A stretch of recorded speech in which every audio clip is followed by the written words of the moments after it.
All right, let me jump right in with this. You know, if you've ever come to the studio and watched us prepare, Jason goes into his office and he takes a notebook and he writes very long and detailed notes, and it works for him. He certainly is very prepared. I like to think I'm prepared, but I do it differently. I sit down usually and just write an outline of maybe 9-10 things and topics, and because it is a better way for me to communicate. When I write more than that, I feel like I'm reading, and I like to speak to you like we're just having a conversation. But I will tell you, this topic today, I started to do it in my apartment today, and I was so pissed off. I couldn't do it. I couldn't even write the outline. Forget about writing the actual sentences down. I couldn't even write the outline. And so let me start with that, okay? Because, and let me give the disclaimer, if anybody thinks that in some way it's minimizing the impact of Louisville's Sugar Bowl when you're missing the point completely. Okay, so let me just tell you that, because you say, what are you talking about? Everybody's so happy. There's probably people still partying on Bourbon Street. They haven't gone to sleep from last night. So I'm not taking anything away from the achievement. In fact, it's the exact opposite, as you'll hear when I go on my little tangent here. So it is going to be a free flow, because it ticks me off so much. When I moved here, I've talked to you guys on this program before. I don't dislike college football, but it is so angering to me, so many of the important parts of it, that it actually diminishes how much I enjoy it. And last night and the aftermath of it is the perfect example of that. Okay, Louisville's a 14-point favorite. They play in the lightly regarded Big East. You know, they won basically a tiebreaker to get into the game. I get all that, and they're playing against the team in the mighty SEC that really thought they should have been playing in the national championship game, okay, and one of the Blue Bloods, Florida. I get all that. I understand all that. It would be, I don't know, an NBA Finals between the, I don't want to say the Clippers because they've never been good. Louisville's had a good team, but I don't know, pick a solid team. The Orlando Magic, okay, and who's been good. They've been in the finals playing the Lakers or the Celtics or something of that nature, okay? So I get that. I get the tradition. I get all of that. They play the game. Louisville comes out and kicks their ass. I mean, from tap to buzzer, wire to wire, they come out. It's not even as close as the final 10-point margin. All right, so let's start with that, and then afterwards, the things that are being said are so utterly preposterous. I mean, it takes away from the enjoyment of just being in the moment. That's how ridiculous it is. And so we're going to play my favorite game, which is called I'll Grant You. I take these ridiculous arguments and say, okay, you know what? I'm going to even grant you it's right. I'm going to say that you're right. And then once you do that, they sound even more ridiculous. And you'll see what I mean when we go through some of these, okay? Here's some of the stuff. Let's just start with the most obvious one, which is the fact that Florida wasn't ready to play. Look, I'll be honest. I've had a lot of respect for Kirk Herbstreit, but over the last couple of months, the stuff that's coming out of his mouth is so preposterous. I mean, because he played and I didn't. Now I guess he's got to have more credibility. But they're just the most ridiculous things I've ever heard. And this was another example of this. He explained the game away by saying, "This is what happens when one team is excited to play and the other's not excited to play." That means all you've got to do is go to the game and see the result. And if one team wins, who's the underdog, it means they were ready and the other team wasn't. Rather than, I wrote this on my Twitter, set this out last night, and I stand by it. The three hardest words, evidently, for analysts to string together are, I was wrong. They just can't do that. They just can't go and say, boy, you know what? This Louisville team is really, really good. Because they played in the Big East, we underestimated how good they are. And, of course, by their coach's own admission, and Charlie said this after the game, they have not put four quarters together maybe all year till this game. Granted, all legitimate observations. But, no, that's not the approach they take. They explain away why their horrendous analysis of the game turned out so inaccurate by excusing away the performance by the team that so underperformed. So I said, so let's play this ridiculous game that it's just that simple, okay? They say afterwards, well, that's what happens when you see a team that's not, isn't excited to play and they lose, and they explain that away. They explain away Florida losing to Louisville. Then not more than 15 seconds later, they explain why Louisville's really not that good because they lost to a horrible Connecticut team. Why not the same argument? Why don't you turn around and say, well, Louisville wasn't excited about playing Connecticut? How come it doesn't work the other way?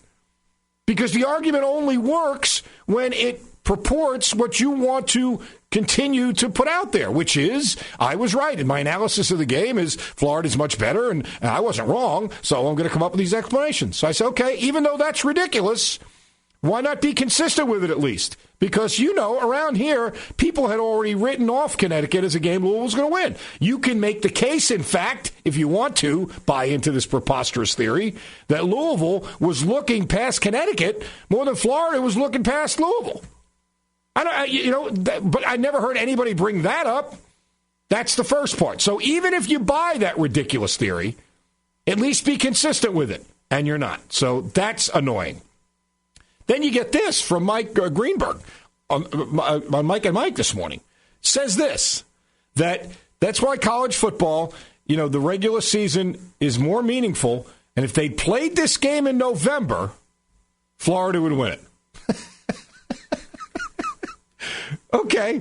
All right. Again, let's just take that preposterous theory that how would he know? Because all of a sudden the game was 2 months earlier, they would win the game. But okay, as I said, let's say he's right. I'll grant you. We're playing. I'll grant you. I'm not arguing with any of these ridiculous arguments. I'm going to grant them all to you. You're right. If they played in November, they would have won. You know what that tells me? That the sport is even more screwed up than I thought it was. Because if that's true, if the environment of the sport is set up so that you believe that the importance of the game in November would have spurred this team to play better, and there's nobody out there then saying what a ridiculous system this is, let's follow this through. Let's say that he's right about that. And now suppose next year the New York Yankees look at their schedule when it comes out and they say, boy, you know what? This 3-game series with the Red Sox in May, that's the one we got to win. We want to win that one. We don't really care what happens in October. We just want to win that. You would say that's the most screwed up sport I've ever seen. But that's what we can say that here in college football, and that makes sense to everybody. That's ridiculous. Here's the third one. They say, well, they came and they really weren't emotionally ready to play. They weren't ready to play. And we accept that as some sort of a justification. Suppose this game had come down to an extra point. It was a defensive struggle. It was 7-0, and finally on the last play in regulation, one of the teams scored, and they turned and they realized, shoot, you know what? We didn't bring our kicker. The kicker wasn't there, and they lose the game 7-6. You'd go and say everyone should be fired. The coach should be fired. The whole staff should be fired. That's inexcusable. But to not be emotionally ready to play in one of your own sports, by their own sports admission, one of the 5 marquee games, isn't that what they tell us? That's what they told us, right? This sport, this cockamamie structure told us these are the 5 most meaningful games. And you still couldn't get guys ready to play, that's not an excuse. That's just an indication that, no, you're not the 3rd best team in the country. Because if you really were, then you'd be ready to play. So, again, I'll grant you, even if I grant you that argument, it's stupid. It sounds stupider when you accept it. Then let's go another step further. The score at one point in this game was 30-10. Louisville was a 14-point underdog, and they were leading by 20. Do you really, really think that just the emotional involvement of the game is worth 34 points? Florida is that much better that if they just tried a little harder. They're the most ridiculous arguments. Does anybody hear themselves when they say them? Are they saying them because they just expect people to fight back? I'm not fighting back. Okay, I'll grant you that. So what you're telling me is Florida, if they just tried, they were 5 touchdowns better than Louisville. Really? That's what you think?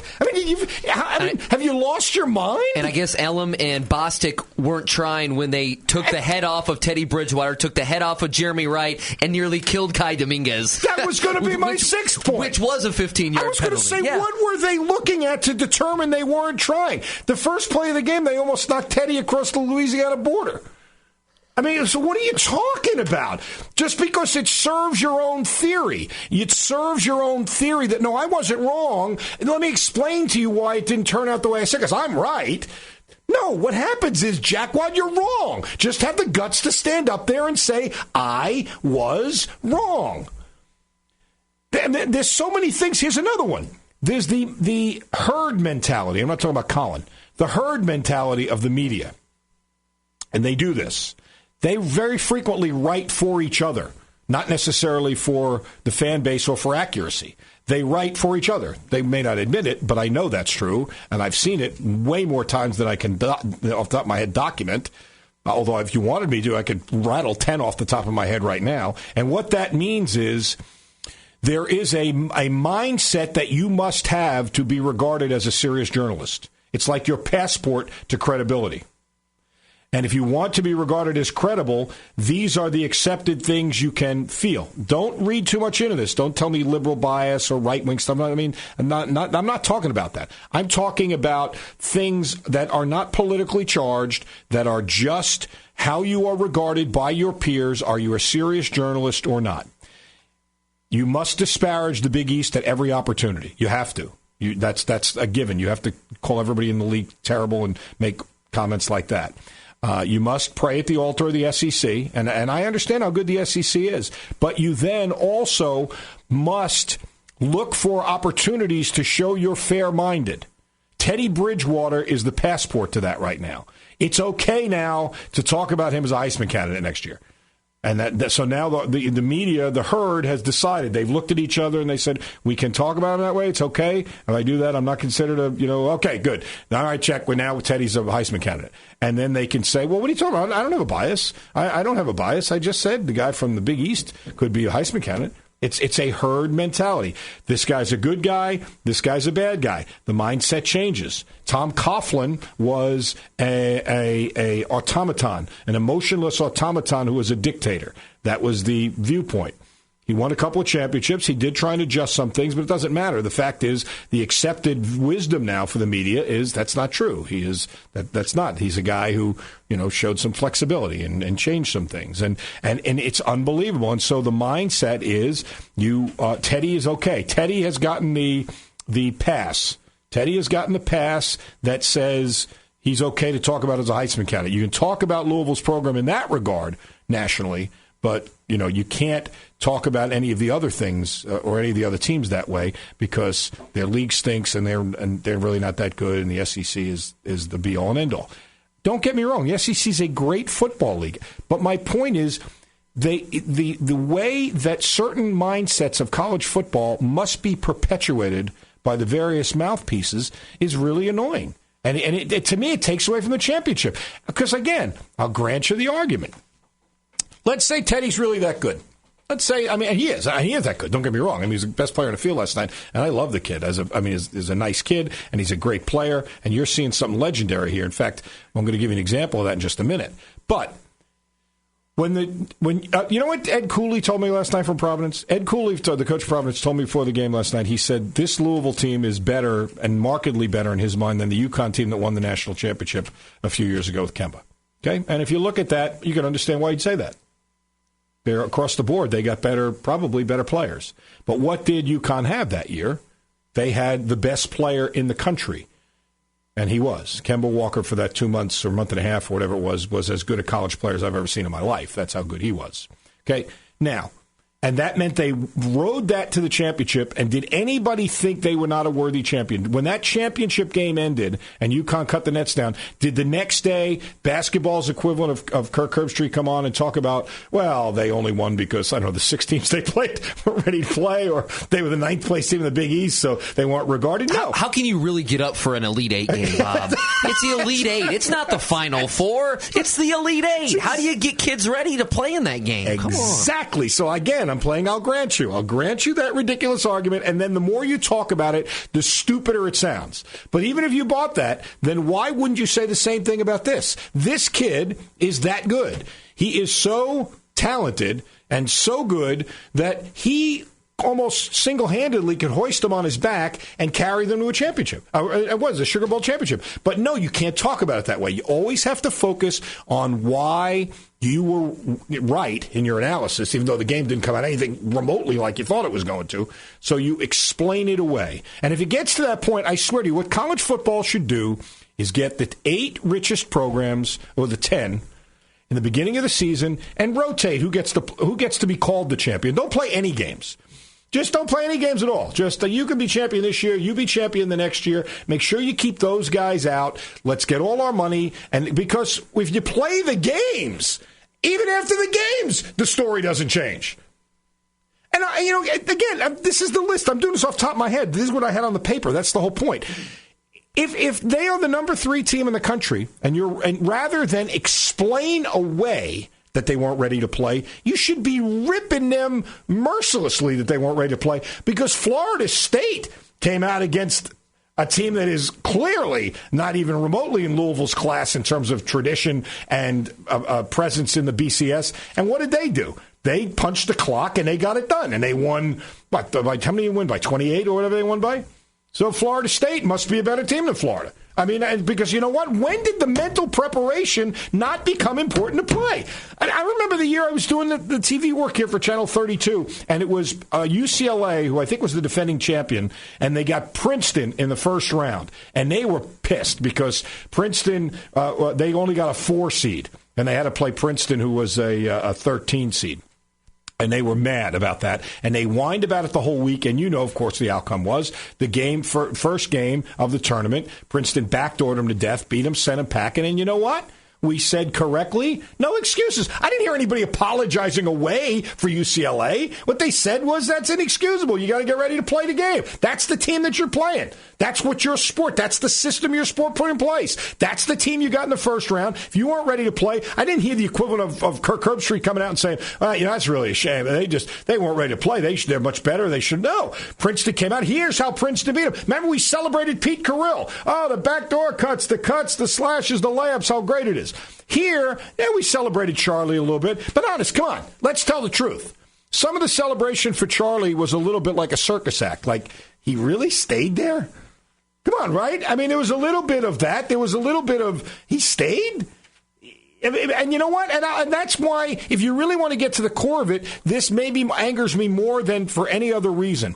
Because you know why the guys, if they're not Charlie Strong, the other 999 out of 1,000 college coaches given the opportunity to go into the SEC or go to a Tennessee is not because Louisville's not a great place to live. All the reasons that Charlie stayed are still true. But you know the reason is because in their heart of hearts, they know how screwed up the system is. And you are now one of the haves in this screwed up system. You go to a league where you get the benefit of every doubt. People apologize away any shortcoming. The system is skewed to help you stay at the very top. We have a poll before the season starts, before anybody's taking a snap, and we jam as many of the brand names in there as we can. That's not knocking. It's a great league. The SEC is a great league. The Big 12 is a great league. They are what they are. But the fact of the matter is the system is already so convoluted to make sure that the teams with the money and the power protect their turf, that even when fair and square, one of them gets beat, they can't accept it. They can't come out like the Patriots against the Giants and say,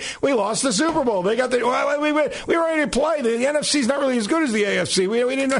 It's ridiculous. It's because at college basketball, I almost feel, or college football, has a different feel for it. I feel like in college basketball, in the NFL, we're waiting for the winner. We want to see at the end of the year who the winner is. But college football fizzles out at the end of the year, and that's why you get excuses like this. And what I love about it is this. There's two things here. The notion that Florida wasn't ready to play. Florida lost on October the 22nd. They didn't play this game until January the 2nd. Florida played 4 games between Louisville and their loss to Georgia, including an SEC game, including a top 10 matchup with Florida State, the in-state rival. So do all these games mean nothing? Why were they able to come out against Florida State when their season was essentially over? Yeah. And you go through all of this, and this is not a direct shot at ESPN, but it is because they had the bowl games, and that's the point. If they don't want the bowl games the way they are, then they need to step back from the table. Because, Bob, the reason there are 35 bowl games is because they make of money ESPN. on all of them. Absolutely. Not only would they not argue with you, they tell you that. When people ask them why there's so many bowl games, I was in the meeting room when they said, because we make money with the BBVA Compass Bowl, with the GoDaddy.com Bowl. That's what they make money with. That's why they're on the schedule. They're not doing it because they love football. They're doing it for a business decision. But your point is well taken that if you're going to come up with this system, then don't apologize away. How can you tell us that this game is so significant and then explain away why a team didn't play well because they weren't ready to play it? It's not a legitimate excuse. I'm sorry. I can't buy it, especially when we've seen a team like Florida State. I mean, they stepped up and won 31-10. So, I mean, it doesn't make any sense to write it off that way. And it's so disrespectful to Charlie and to Louisville. And it's preposterous. It is so annoying. And I'll tell you what else. If you want to be critical, to me, they did talk about this, but it was always the third or fourth thing they talked about. You know, you play games, you coach games. Charlie coached a terrific game. Florida, and please listen carefully, because it's not an SEC bash. I've used this term in a very, very specific way on this program before. Florida choked. And here's what I mean. It doesn't take anything away from Louisville. My definition of a choke is when you get onto the biggest stage and you go away from all of the things that made you good leading up to that point. Good point. Yep. And that's exactly what they did. They're a team that runs the football well. That's a decided favorite. They start the game throwing it. And what do they get for it? They get a pick six for a touchdown. Okay, you could say, well, they were trying to, element of surprise, and they were trying to show they weren't afraid to let Jeff Driscoll throw the ball. That's fine. They made a mistake. And you know what? If you're that good, you say to yourself, all right, you know what? We thought we were going to win by 21. Now we'll win by 14 because we gave them a touchdown. But what do they do on the next? Let me count the plays. Their next plays from scrimmage, they were 5 out of 6, 5 out of 8, 6 out of 10. They threw six passes on their first 7 plays from scrimmage. What are they? Oklahoma, exactly. Spread option team. They're a spread option. No, the whole point behind Muschamp was he changed the culture. Right? That's what they said they built on. Isn't that what we heard? That he came in there and they took the Spurrier run and fun and gun or whatever he called it, and all this stuff, and they turned it into an old fashioned, traditional run pound, grounded pound a little bit, and then they come out and they get in the biggest stage. They throw a pass on the first play for a pick six, and 5 of their first 6 plays from scrimmage are passes. To put it this way. And wait, but there's one more, because here's the other thing. And I know you said it, and somebody tweeted it out. The onside kick to start the second half took nobody by surprise. But you know what that said to me? This is college football. You gave me 5 minutes right now, I could go back throughout the regular season and probably find... I would say in 5 minutes, you give me 5 minutes, I'd find 10 games where there were 50 points scored in a half. Easily. I could do that easily. All right, so if that's the case, and you're a team that all year long has given up, 12 points? Is that what they gave up per game, 12 points? Don't you go in the locker room and say to you guys, all right, fellas, look, bad half. We're down 2 scores, but we're a team that gives up 12 points a game. Let's just go win this second half by 3 possessions. It's college football. Somebody could score 30 points this half. Instead, what do? They start with an onside kick, which is the chokiest choke of all. It's a panic move. It gets away from everything. Now it's different if they were a team that made a living running a whole bunch of gadget plays and stuff like that. But they don't. I mean, that's not what they were built on. And so they come out and they get away from what made them good during the year. That's what they should have talked about. The analysis was Florida came in and in that regard choked. They got away from all the stuff that made them good during the regular season. Now, what were you going to say? I didn't mean to interrupt your point, but I mean, that was a perfect example of just what we're talking about. No, I was just going to say, looking at stats of Florida and watching a lot of them this year, I picked Florida to win the game. I thought Florida physically in that defense, you saw how physical that defense was at times. I thought that defense would corral Louisville. The thing about Louisville is they don't have a go-to guy. They don't care if Devontae Parker gets 2 catches or gets no catches. They don't care if it goes 6 times to Eli Rogers in the slot or if it goes outside to Damian Copeland. So I think that was part of it. You mentioned Florida. Florida ran the football for 2,500 yards in the regular season. That's what I mean. I mean, they ran the football for 1,000 yards more than they passed the football. And so they come out this game, and all of a sudden they're throwing it around like it's the Giants last year in their Super Bowl run. What are you kidding me? It happens. Florida got dominated in this game. That doesn't mean that next year they might not be the preseason number one team in the country, but it happened, and to just poo-poo it away doesn't make any sense. None. There's Zero. And you know, listen, there is a ESPN, and this is not their fault, but they are the guys, you know, who they have on camera, but they have a vested interest in the SEC. They have a hell of a lot more of a vested interest in the SEC than they do any team in the Big East. Here's the only thing I will tell you. I understand what you're saying, but there's two things. One, even though obviously my heart is here in Louisville, I think anybody who listens to the show knows I try very hard to be a voice of reason. I try not to just get on and, you know, there are people out there looking for slights everywhere, and sure. I try not to do that. Yet, when I turned the TV on and watched the comments today, even I was like, whoa, really? Really? I couldn't believe that. That's the first thing. But here's the second thing, and more to your point. Trust me on this. I guarantee you I'm right about this. You may be right. Behind closed doors, the executives at ESPN are shutting the door, and they clearly have a more vested business interest in the SEC or the Big 12 than they would in the Mountain West or the Big East or whatever. There's no question. But I will tell you this, and I've worked for them for 17 years now. Other than if it's a possible lawsuit, they never ever tell their on-air talent what opinion to take.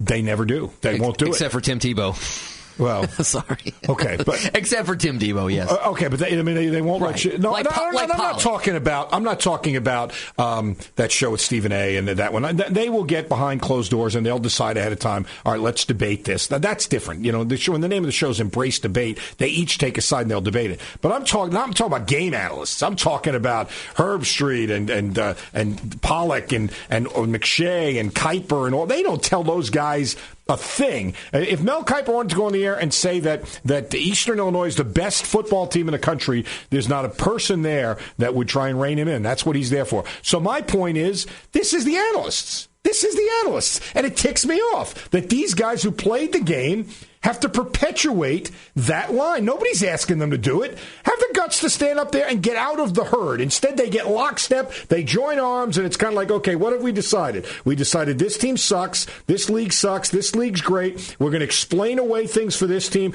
I mean, Pollack was on with Herb Street, and so cavalierly, right after Herb Street got through telling us all the reasons why Florida lost because they weren't ready to play. And like I said, okay, I'll grant you that. Then Pollack right away comes out and says, this team lost to a horrible Connecticut team. Well, why don't you explain that away the same way? Why don't you say, well, they were looking past UConn, thinking about playing Rutgers down the road for the Big East Championship? But no, you don't do that because it doesn't perpetuate what you said at the beginning of this, which is that Florida was a 14-point favorite. Here's the reasons why. When the game didn't go that way, rather than go out and say, I was wrong, I had this game wrong. No, let me explain to you why I was right. I was definitely right. You know, it's their fault. It's Florida's fault. It's not my fault. I had the game. I mean, really, are these guys perfect? Is that what they think? I mean, it's offensive to me as a guy who does it and as a fan. Because that's the whole point of playing the damn game, you jackass, is to actually have the result come out on the field and not in a debate room. I mean, it's just it's infuriating. And the part that bothers me the most is college football perpetuates that culture more than any sport in the country. When the Cardinals won the World Series last year, we didn't see Buster Olney come out the whole first part of November talking about they don't deserve to be the champions. They won it. That's what they did. They ran the table. Same thing when UConn won it. Same thing when my brother's team won it, frankly. I mean, Houston looked much better than NC State did throughout that tournament. But you know what? They went out and played the game. NC State played better. Here's why they won. Here's maybe some of the things Houston didn't do well. But nobody said the next week we're going to debate the fact or explained it away. They weren't ready to play or any of those things. But football does that because they have to decide ahead of time that the powers that be stay there. Let's have a poll. Let's give these guys a head start. The poll counts. We'll start a poll before anybody takes a snap. I mean, like I said to you, Next time they have the Olympics, Usain Bolt, because we think he's so good, let's give him a 10-yard head start in the dash. Well, you might as well. Who would think that makes sense? But in football, we do it all the time. And then if he lost, we would explain away why he didn't win, even because we said he was the best runner. And, we couldn't be wrong. I mean, it drives me nuts. It makes the end of the season, when the games are supposed to be your closure, it ruins it. That's the point. It ruins it. And, God bless the Louisville fans turning out in numbers, and they turned that place into a home game, and they're not going to diminish it. The people here are going to celebrate it the way they should. But as a sports fan, and as a guy who values the games for the games, I do. That's the way it's always been. I appreciate to me, there's something about sports that you can't create in a movie, in a stage play. It is all of those dramas rolled into one, but nobody knows what the ending's going to be. And we all watch and we wait and we see, and then, you celebrate the winner. But no, not in college football, you don't. You convolute it. I'm telling you, I'm going to start with enough money and get the 25 best teams in the country. And if you join my league, the VFC, the Valvano Football Conference, everybody will win the national, guaranteed to win a share of the national championship every 7 years, guaranteed, even if we have to make a three-way tie some years. And we'll decide ahead of time who the best teams are, and we will justify that no matter what happens. And some years we may not even play games. Why should we? There's really no sense. We'll just decide it ahead of time. I mean, that's what we're doing now. Let's go to the phones. We'll get a call in and we'll take a break. Let's go to Jeff first. He's been holding forever. Jeff, welcome to the V Show. How are you? Hey, Coach. Take a breath, baby. Now I'm on a roll today. I'm feeling good. All right, I got a couple little things. I'll get them out of the way fast. I don't know if you ever seen the movie Barbershop, but Teddy Bridgewater, he was smooth. He was smooth like Gary Coleman. I mean, that kid, I am so impressed by the way he stood in there. I don't know, Coach. I mean, you've coached a lot of kids in your life, and you've seen a lot of sports, but that kid has moxie. He's very special. I'm going to talk about that in just a second, right after your phone call. So stay with us. Now, here's my next question. Did you ever live with somebody, maybe bunk bed with them, eat dinner with them, and then end up in a position to where they were told by everybody in America, you can't win this game. You're going to get killed. It's your brother. Exactly. Exactly. That's what I talked about earlier. You can't beat Phi Slamma Jamma. You can't beat Clyde Drexler. You can't beat Akeem Olajuwon.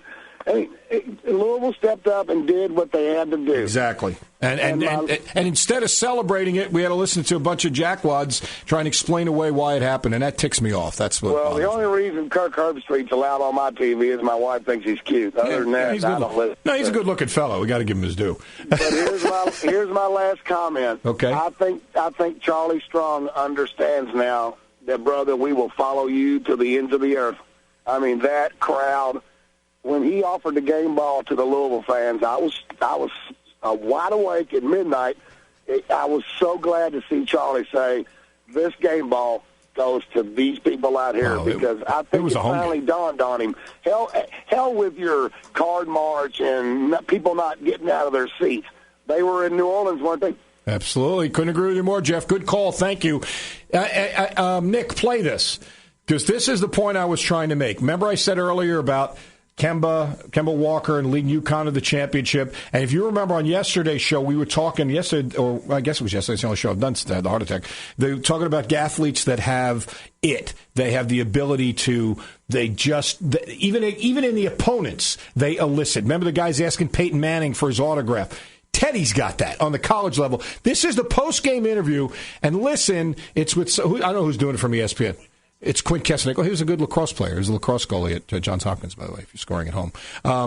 He's doing the interview, and you'll hear gaps where all of a sudden Teddy's talking and he's not, because the Florida players, while he's on national TV, are coming over to congratulate him. That's the kind of respect he elicits. Take a listen. Teddy, what were your expectations tonight when you took the field? We just came in. Our main goal was to just come out with the victory. We worked hard for this moment. And, it started way back in January during the spring. And I'm just proud of my teammates right now. What was it like to deliver this kind of performance in front of your mom, Rose? It was great. It was wonderful. She's been by my side along the way since I started playing football. I'm just so proud to have her still supporting me. How do you best describe your success on third down tonight, specifically in the first half where you couldn't miss? We work hard. We work hard on third down. And here they come right there. See? Well, I already know. A lot of guys who played against each other since the time they're about 8. Yeah, like I said, we practice hard. We work hard on nickel downs throughout the long break. And, we just came in today. We had a nice third down plan, and we executed it. What was it like for you? Here comes another one. Coach Strong's name was thrown about the country, potentially taking another job and leaving Louisville, and then he decides to stay. What was that like? Well, I had no doubt in my mind that he was leaving, for one. And when he decided to stay, it just showed how loyal he is to the program, and it showed that he cares about his players. National coming out party for you. Look around. There's a Teddy 5, posters and T-shirts, potential Heisman campaign. What does that feel like? That's a great feeling, but, I wouldn't be at this point right now without my teammates. I mean, it's just I wish you could have seen it because you heard the one, but there were a couple of others that came up and a couple of others hovering by, waiting for him. I mean, that's the kind of respect the kid elicits. He's a nice kid. I know these are little things, but I mentioned this on the show before. My son plays on the hockey team at U of L. It's a club team. It certainly is, not at the level of the football or basketball or anything like that. But they played Indiana and they won, and I happened to put it on my Facebook page, and one of the first likes was Teddy Bridgewater. I mean, the kid is that dialed into the community on the campus. I think that's wonderful. And how about this? I know no disrespect to my good friend Paul Rogers, with whom I do not remember the games, but I was listening to the broadcast on our station as well. We have the national broadcast. Bob was choosing, and who's the color guy? I don't know who the color guy was. He's a former court. Danny Cannell. Thank you. That's right. And he was talking about the route. He was down in the goal line. Louisville got a field goal out of it. There was a third down. They didn't succeed, but he was throwing a corner route. And the receiver broke the route out, and he said, you are instructed when from the time you're in high school, the pass is supposed to hit the pylon. And he actually landed it on the pylon. He said, what kind of accuracy does this kid have? I mean, that's unbelievable. Even in an incompletion, he was dazzling. I mean, that's special. He's really special. He's going to be, knock wood, hope he stays healthy. He's got a chance to be a terrific NFL player. I don't think there's any question about that. Let's go couple of real quick phone calls, then we'll get Fred Cowgill to join us. Thanks for your patience. Doug, I know you've been holding. Welcome to the show. No problem, Bob. Calm down a little bit, buddy. No, I'm feeling good. I got blood now. I got oxygen in my lungs. I'm feeling good. Yeah. I just one quick thing. I'm in total agreement with everything you're saying. You couldn't have said it any better. I woke up this morning to my supposed favorite radio show. It's on your station. I'm not going to name. We all know who it is, and there was no respect at all for Louisville. It was just like, well, like you said, Herb Street saying, Florida don't care. They don't even want to be here, basically, Well, you couldn't tell by the way they were tackling it. Exactly. Those guys wanted to win just as bad as we did. And I am so proud of this team, and I can always see better things coming. But calm down, buddy. It's no fun unless you're excited, Doug. Thank you very much, though. Let's go to Todd. Todd, welcome to the show. How are you today? Hey, all right, Bobby V. Hey, listen, I will tell you this, Bobby V. Of course, I go way back with U of L and at the old Cardinal Stadium, and what a win. And I'll say this, I watched every second of the Fiesta Bowl live, and I'll tell you this, before the Fiesta Bowl game, everybody said, hey, they're going to get pummeled. They're going to know what big-time football is about. You guys don't have a clue. After the Fiesta Bowl, the answer was, well, they didn't care. They didn't want to be there. Exactly. If you looked at the Alabama team that year, I haven't looked at it in a while. They lost early in the season. They had one of the top defenses in the SEC. We spanked them. We did the same thing to Florida. The great thing about that win, it wasn't fluky. The foot in the inbounds on the touchdown, that's superstar stuff. And, the kids are in there playing. That's just that national. That's why, Mr. Valvano, there should never be a football polls out until at least October. There should be never a preseason poll until you play some games. Everything's based on your name in a lot of ways. That's why the more sooner they can get to a playoff system and more teams involved. Back in the day, it used to be, well, kids, we can't have a 12-game season. It can only be a 10-game season. We can never have a playoff because kids have to have school. Well, then it expanded to 12 and 13 games. Well, shorten the season up. I'm not saying have a 16 team, but like I said, it was just a great win. It was. Absolutely was. Charlie Stan. Like I said, I go all the way back to Bob Weber and Vince Gibson. And it's been a joyride. Yeah, it really it was a great one, Todd. Thanks for the call. I think it's going to, and Randy Witt, who helps us a lot around here and was working with Howard Schnellenberger and has been very close with Coach Schnellenberger, and he has great respect for that win over Alabama. But by Randy's own account, I mean, I don't even think Alabama was ranked in that game. I'm not sure they were. I mean, it's a blue blood program, but it was not, one of their blue bloodiest of seasons. This was a number 3 team in the country. So, you know what, if they weren't ready to play, and I don't believe that's part of it, not to the extent that it wound up being the way it was, then they should be taken to task for that. That's not an excuse. I mean, here's what I would say. Let me just put a bow on it this way. We love the Cards here, of course, in town. But the fact of the matter is, on a national level, if you're going to talk about this on a national show, Florida is going to have more people who are interested. That's the reality. No disrespect. That's the reality. Alabama's going to have more people interested, and that's it. But here's my point. If you want to look at it from that point of view, in other words, you want to go on and talk about, why Florida didn't have a particularly good game. A, you can do it by still making it clearly that Louisville deserves credit, not as an afterthought. And B, then criticize them. Don't excuse it away. Then say they had a bad game plan. They choked with their game plan. They got away from all the things that they did well during the year. They weren't prepared for Teddy Bridgewater. But don't just talk about it from Florida's point of view as a way to excuse it away. You have to talk to the broadest audience. More people follow the SEC than the Big East. More people follow Florida than Louisville.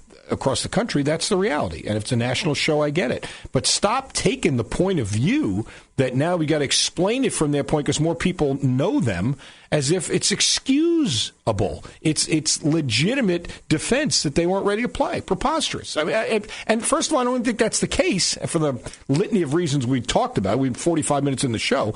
I mean, we gave you a laundry list of reasons why it's ridiculous. But even if I grant you those ridiculous arguments, it does nothing to justify looking at it the way the analysts have looked at it. Just get on and say, I was wrong. 3 words. Easy. Nobody's perfect. I was wrong. They were wrong. Cards win. Back after this.